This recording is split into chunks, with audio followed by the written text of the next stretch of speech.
ఇప్పుడు అందరిని బాధ పెడుతున్న ఒక్కటే ఒక్క ప్రాబ్లం, ఇండిగో విమానాశ్రయం ఫ్లైట్‌లో రద్దీ. మొత్తం ఇండియాలోనే అతిపెద్ద విమానయాన శాఖ ఇండిగో. 20 ఏళ్ల చరిత్రలో ఎప్పుడు గూడా ఇంత ఘోరంగా సడన్‌గా మరి తెలుసా? తెలవకుండానా? కానీ ఓవరాల్‌గా ఇండిగో ఫ్లైట్స్‌ని ఆపేశారు. ఉన్నట్టుండి ఇండిగో ఫ్లైట్స్‌ల రద్దీకి కారణాలేంటి? 1000కి పైగా ప్రయాణికులు ఎయిర్‌పోర్ట్‌లలో కాపులు గాస్తారు.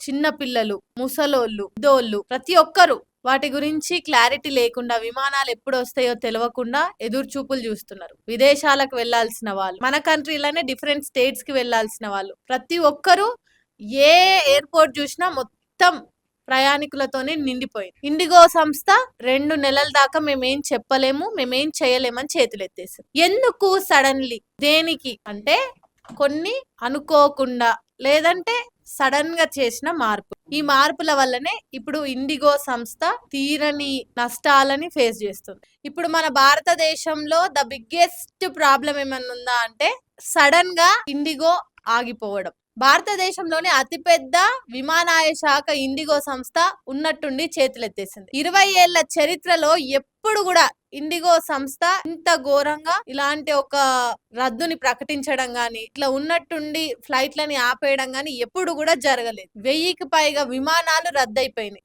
ఏ ఎయిర్పోర్ట్ చూసినా మొత్తం ప్రయాణికులతో నిండిపోయింది. చిన్న, పెద్ద, ముసలి, ముతకాన్ తేడా లేకుండా ప్రతి ఒక్కరూ ఈ ఫ్లైట్స్ ఎప్పుడొస్తాయి, ఎప్పుడు మేము మా దేశాలకు వెళ్ళాలని కొంతమంది, స్వదేశీయులు కొందరు, పక్క రాష్ట్రాలకు వెళ్ళాలని కొందరు. మొత్తం మీద ఉన్నట్టుండి ఇండిగో సంస్థ 2 నెలల వరకు మేము ఏం చేయలేమని చేతులెత్తేసింది. దీని వెనుక అసలు కారణాలు వేరే ఉన్నాయి. మరి ఇండిగో సంస్థ ఎవరితోనైనా చేతులు కలిపిందా, లేదంటే మోడీ వేరే ఎవరితోనో చేతులు కలిపి ఇండిగో సంస్థని కావాలని ఇలా ఆట పట్టిస్తుందా అనేది చాలా వేస్ లో ఎంక్వైరీ జరుగుతూనే ఉంది. ఇప్పుడు ఉన్నట్టుండి రష్యా ప్రెసిడెంట్ పుతిన్ ఇండియాకి రావడం, ఇది ఇండియా మొత్తం ఇటు రష్యా ప్రెసిడెంట్ మన ఇండియాకు వస్తుండు, ఏం జరుగుతుందో ఫర్దర్ గా బిజినెస్ విధంగా గానీ లేదంటే ఇంకా దేని గురించి అయినా ఇండియాకి ఎలాంటి లాభం జరుగుతుందని చూస్తుంటే, ఇంకో సైడ్ ఈ ఇండిగో సంస్థ లొల్లి ఎప్పుడు చూసినా క్యాన్సల్ క్యాన్సల్ క్యాన్సల్.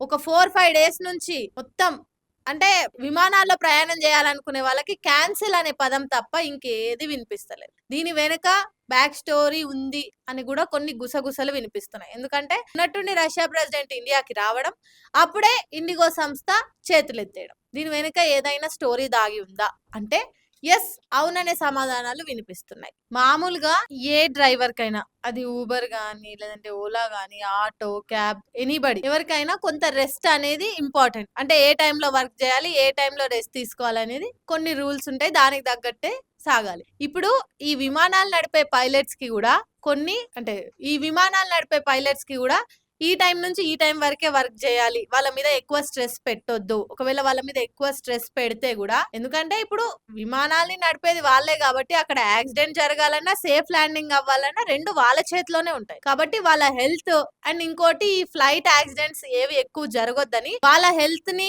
అండ్ ఇంకోటి ఈ యాక్సిడెంట్స్ ఎక్కువ అవ్వకుండా సేఫ్టీ మెజర్స్ కోసం ఇవన్నీ దృష్టిలో పెట్టుకొని డీజీసీఏ కొన్ని రూల్స్ పాస్ చేసింది. అంటే మీకు చూపిస్తాం మేము, ఒకసారి చూడండి.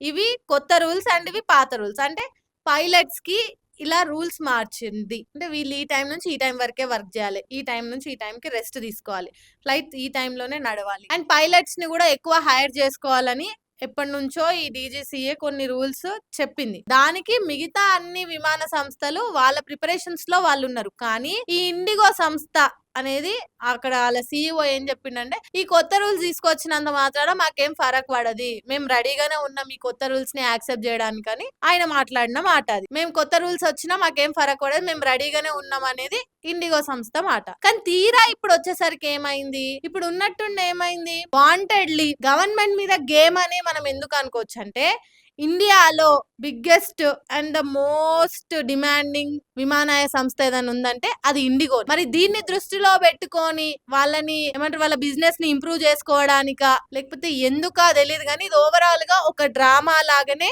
పోర్ట్రే అవుతుంది. దానికోసమే ఇండిగో వర్సెస్ గవర్నమెంట్ అన్నట్టు రెడీ అయిపోయి ఇప్పుడు ఇండిగో బిగ్గెస్ట్ డ్రామా ఎట్లా ప్లే చేస్తుందంటే, రష్యా ప్రెసిడెంట్ అనే ఈ పుతిన్ మన ఇండియాకి విజిట్ చేస్తుండంటే అన్ని కంట్రీస్ మన ఇండియా దిక్కే చూస్తాయండి. ఓవరాల్ మన ఇండియా ఇప్పుడిప్పుడే డెవలప్‌మెంట్ ప్రాసెస్‌లో చాలా స్పీడ్‌గా దూసుకెళ్తుంది. అంటే ఒక మంచి స్టేజ్‌లో ఉంది. ఈ ఆపరేషన్ సింధూర్ తర్వాత ఎవ్రీథింగ్ అంటే ఈ సర్కమ్‌స్టాన్సెస్ అన్ని తర్వాత ఇండియా ఇప్పుడు ఒక మంచి పొజిషన్‌లోనే ఉంది. మొన్ననే మనం మాట్లాడుకున్నాం ఆల్రెడీ అప్పుల విషయంలో గాని, అప్పుల విషయంలో లో ఉంది అండ్ గ్రోయింగ్ విషయంలో 4థ్ స్టేజ్‌లో ఉంది ఇండియా. ఇలాంటి టైంలో అన్ని కంట్రీస్ మన సైడ్ చూస్తున్న టైంలో ఇండిగో ఒక బిగ్గెస్ట్ డ్రామా ప్లే చేయడం స్టార్ట్ చేసింది. ఇప్పుడు దీని వల్ల గవర్నమెంట్ ని నెగెటివ్ గా పోర్ట్రే చేస్తుంది. ఎందుకంటే ఇప్పుడు ఇండిగో సంస్థకు సంబంధించి ఈ కంట్రీ నుంచి వేరే కంట్రీకి వెళ్లే వాళ్ళు లేదంటే విత్ ఇన్ ద కంట్రీ వెళ్లే వాళ్ళు ఆల్రెడీ టికెట్స్ బుక్ చేసుకురు. టికెట్స్ బుక్ చేసుకున్న తర్వాత వాళ్ళు పైసలు తీసుకురు, మొత్తం బ్యాగింగ్ అయిపోయింది. ఇంకా వెనకాల వాళ్ళు మనీ బ్యాకపింగ్ ఎవ్రీథింగ్ అయిపోయింది. ఇప్పుడు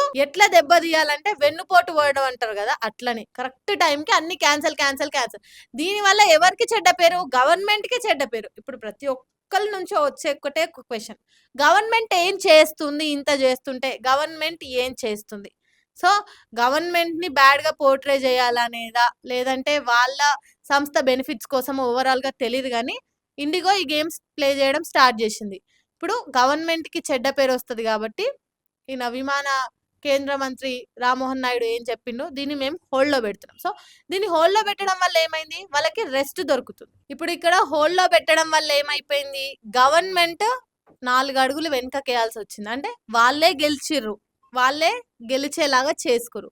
అంటే సేఫ్టీ మెజర్స్ కోసము కొన్ని రూల్స్ తీసుకొస్తే ఆ రూల్స్ ని పాటించకుండా మేము దానికి రెడీ అని స్టేట్మెంట్ పాస్ చేసి ఇప్పుడు తీరా ఎండుకొచ్చే వరకు చేతులు ఎత్తేసి 2 నెలల వరకు మేము ఏం చేయలేమని ఆరా తీసి చెప్పేసి ఇప్పుడు ఉన్నట్టుండి ఏ యాక్షన్ తీసుకున్నా ఏం చేసినా గవర్నమెంట్ కే బ్యాడ్ నేమ్ కాబట్టి సో గవర్నమెంట్ ని ఓడిపోయేలాగా చేసింది, వాళ్ళు గెలిచింది. అంటే ఇక్కడ బిజినెస్ ప్లే చేసింది. అంటే ప్రయాణికుల సేఫ్టీ కోసం గవర్నమెంట్ ఆలోచించే రూల్స్ పాస్ చేస్తే మాకు ఎవరి ప్రాణాలు ఇంపార్టెంట్ కాదు, మా సంస్థ మా బిజినెస్ మా పైసలు ఇంపార్టెంట్ అన్నట్టు ఇక్కడ ఇండిగో బిగ్గెస్ట్ గేమ్ ప్లే చేసింది. దీనివల్ల ఏమైపోయింది? సో దీనివల్ల మనం అర్థం చేసుకోవాల్సింది ఏంటంటే ఇక్కడ గవర్నమెంట్ తప్పు కాదు. ఇప్పుడు గవర్నమెంట్ 4 అడుగులు ఎందుకు వెనకకేయాల్సి వచ్చిందంటే ఒక విధంగా చూసుకుంటే ఇది గవర్నమెంట్ తప్పనే అనుకోవచ్చు. ఎందుకంటే నమ్మింది మోసపోయింది. ఇప్పుడు ఈ ఇండిగో సంస్థ ఇప్పుడు ఇండియాలో బిగ్గెస్ట్ అండ్ ఓవరాల్ గా ఎక్కువ 60% ఆక్యుపెన్సీ ఉన్న విమాన సంస్థ ఏదైనా ఉందంటే ఇండిగో. కాబట్టి ఉన్నట్టుండి ఒక్కరి చేతికి అధికారం ఇస్తే ఎట్లుంటది? మిగతా అందరూ అడక తినాల్సిందే కదా. కాబట్టి ఉన్న ఫెసిలిటీస్ మొత్తం ఇండిగో చేతిలో పెట్టి ఇప్పుడు వాళ్ళు మనల్ని మోసం చేసి గవర్నమెంట్ ని ఎప్పుడెప్పుడు తొక్కేయాలని చూస్తున్న టైంలో ఇప్పుడు ఏం చెయ్యలేదు. ఉన్నట్టుండి వేరే సంస్థను తీసుకొని పైలట్లను హైర్ చేసి అసలు అంత టైం లేదు, లొంగాల్సిందే. లొంగేలాగా వాళ్ళు స్మార్ట్ గేమ్ ప్లే చేశారు. కాబట్టి ఇక్కడ ఇప్పుడు ఏం జరుగుతుంది, ఏం చెయ్యబోతుంది గవర్నమెంట్ అనేది, మరి ఎలాంటి డెసిజన్ తీసుకుంటుందా అనేది ముందు ముందు చూడాలి. బట్ ఏం చేసినా ఇప్పటికైనా అంటే ఇప్పుడు 20 years లో ఇప్పుడు ఇలా జరిగింది కదా, ఫర్దర్ గా ఇంకా ఇలా జరగకుండా ముందు జాగ్రత్తగానే ఏం చేస్తే బాగుంటది అనేది ఆలోచించాలి. ఇప్పుడు పైసలు సంపాదించుకుంటాడు వాడు పెద్దగా అయిపోతూనే ఉంటాడు. ఇప్పుడు 60% వాన్ చేతిలోనే పెట్టి ఇప్పుడు ఎట్లా అని ఆలోచిస్తే ఏమైతుంది?